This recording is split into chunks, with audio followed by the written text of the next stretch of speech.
আজি বিপিএফৰ এটা কনফাৰেন্স চলিছে তেখেতসকলে এদিনীয়া কাৰ্যসূচী লৈ পেলাই আমাৰ সমষ্টিখনৰ সম্পাদিত আজি পাতিলে আমাৰ মহিলাৰী ডাঙৰীয়াদেৱে মুখ্য অতিথি হিচাপে তেখেতে উপস্থিত থাকি পেলাই বিপিএফ দলৰ ভৱিষ্যত আমাদেৰ কাৰ্যকৰ্তা 2025 সৰকাৰ আহিলে তেখেতে কোনটো কোনটো বিভাগত কোনটো কোনটো কাম কৰিব কেনেকুৱা ধৰণৰ পলিচিৰ আধাৰত কৰিব এই গোটেইখিনি ৰাজ্যৰ সম্পূৰ্ণ কৰিবলৈ যিটো ঘোষণা কৰিলে ৰাইজে ভালকৈ তেওঁলোকে গ্ৰহণ কৰিছে বুজি পাইছে আৰু তেনেকুৱা ধৰণৰ এটা ভিজনাৰী লিডাৰৰ দৰকাৰ বিদেশী অঞ্চলত কিয়নো 15টা বছৰত আগামী মহিলাই ডাঙৰীয়াদেৱে যেতিয়া সৰকাৰ ব্ৰিটিশেৰ সৰকাৰ চলাইছিলে তেতিয়া ব্ৰিটিশ অঞ্চলেৰ ৰাইজে কোনেও কেনেকুৱা ধৰণৰ ইমান উন্নতিৰ কাম কৰিব পাৰিব বুলি আশা কৰা নাছিল নতুনকৈ লিডাৰ ৰাজনীতিৰ ক্ষেত্ৰখনত ভৰি দি নতুনকৈ সৰকাৰ চলোৱা এই নেতাজনে ইমান বৰ উন্নতিৰ কাম কৰিব সেইটো কেতিয়াও কল্পনা কৰা নাছিল তথাপিও হাগ্ৰামা মহিলাই যিটো কাম কৰিলে মানুহবিলাকে আচৰিত পাইছে আৰু তেখেতলোকে এতিয়া উন্নয়নৰ কাৰণে এটা কাম কৰিব পৰা এজন ডক্টৰী হিচাপে মানুহ মানে কি কয় স্বীকৃতি প্ৰদান কৰিছে এতিয়া বিপিএফৰ বাহিৰে বিপিএল দলৰ বিটিচি চৰকাৰ চলিছে 5টা বছৰ উকলি যাবৰ কাৰণে মাত্ৰ 5-6 মাহে আছে তেওঁলোকৰ আমলত ক'বলৈ গ'লে এতিয়া কোনো উন্নয়ন হোৱা নাই কোনো কাম কৰা নাই চৰকাৰখনে ডাঙৰ ডাঙৰ ঘোষণা কৰিছে এটাৰ ওপৰতে তেওঁলোকে ঘোষণাৰ কাম কাৰ্যক্ষেত্ৰত কৰিব পৰা নাই কৰাটো আমি দেখা পোৱা নাই প্ৰতিশ্ৰুতি প্ৰদান কৰাটো তেওঁলোকে পালন কৰা নাই ল'ৰা ছোৱালীবিলাক চাকৰি ঘৰে ঘৰে দিয়াৰ কথা কৈছিলে এটাও নহ'ল মহিলাসকলৰ সেল্ফ হেল্প গ্ৰুপ দিয়াৰ কাৰণে ঘোষণা কৰিছিল এটাও নহ'ল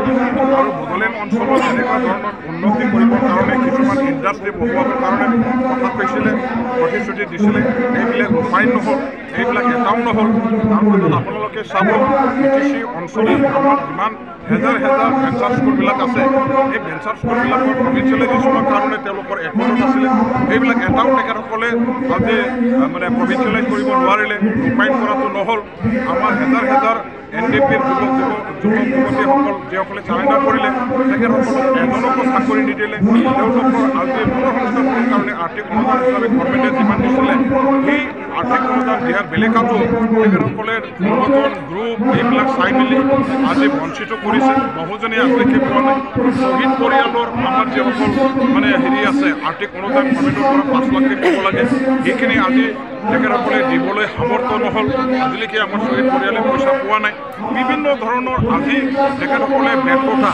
আমাৰ এই 5টা বছৰত তেওঁলোকে যিটো দেখুৱাইছে ইয়াৰ কাৰণে বিটিচি বাকী ৰাইজে আজি ক্ষুব্ধ হৈছে আৰু বিপিএফ দলকে চৰকাৰত আনিবৰ কাৰণে সহযোগ আগবঢ়াবৰ কাৰণে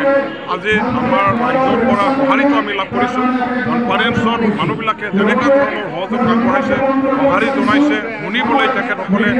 মানে আমাক সহযোগ আগবঢ়ালে ইয়াৰ পৰাই বুজিব পাৰোঁ যে বিটিচি অঞ্চলৰ মানুহবিলাকে সঁচা অৰ্থত আজি এটা মানে চেঞ্জ বিচাৰিছে চেঞ্জ ফৰ ডেভেলপমেণ্ট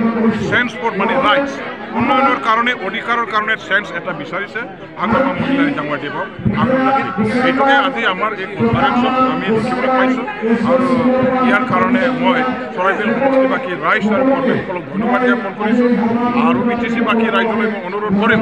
যে আপোনালোকসকলে বিটিচিত আপোনালোকৰ মাটিৰ অধিকাৰ চাকৰি বাকৰিৰ অধিকাৰ অৰ্থনৈতিক অধিকাৰ উন্নয়নৰ কথাবিলাক যদি চিন্তা কৰে জাতি জনগোষ্ঠীৰ মৰ্যাদা ৰক্ষা কৰাৰ অধিকাৰ সাব্যস্ত কৰাৰ কথা যদি চিন্তা কৰে এটাই মাত্ৰ উপায় আছে বিপিএফ দলৰ লগত চামিল হওক বিপিএফ দলৰ হাগ্ৰামা মহিলাৰী ডাঙৰীয়াক চৰকাৰৰ গাদীত বহুৱাই কাম কৰিবৰ কাৰণে আপোনালোকে একেলগে থিয় দিয়ক ইয়াৰ বাহিৰে বিকল্প একো নাই ইয়াৰ বাহিৰে বেলেগ একো উপায় নাই বৰ আমোলত কোন আছিলে জংঘলত বিপিএফ যেতিয়া চৰকাৰ চলাইছিলে তেতিয়া জংঘলত কোনে হাতিয়াৰ লৈ পেলাই সংগঠন কৰি পেলাই সংগ্ৰাম কৰিছিলে যিটো ভূমিত যিটো ভূখণ্ডত অস্ত্ৰৰ সংগ্ৰাম চলিব যিটো ভূখণ্ডত অস্ত্ৰৰ দ্বাৰা দি আমাৰ ইয়াত মানে যুদ্ধ হ'ব সেই যুদ্ধ চলি থকা ভূখণ্ডত কেতিয়াও শান্তি ঘূৰি নাহে আৰু হাগ্ৰামা মহিলাৰী ডাঙৰীয়াদেৱে 15টা বছৰ যেতিয়া চৰকাৰ চলাইছিলে সেই সময়ত আমাৰ বিটিচি অঞ্চলত গাঁৱে ভূঞে জংগলে বাহিৰে সবতে আমাৰ অস্ত্ৰধাৰী সংগঠনসমূহে আন্দোলন কৰিছিলে অস্ত্ৰধাৰী সংগঠনসমূহে যুদ্ধ কৰিছিলে আৰু তেখেতসকলৰ এই যুদ্ধ সংগ্ৰামৰ কাৰণে বিটিচি অঞ্চলত সময়ে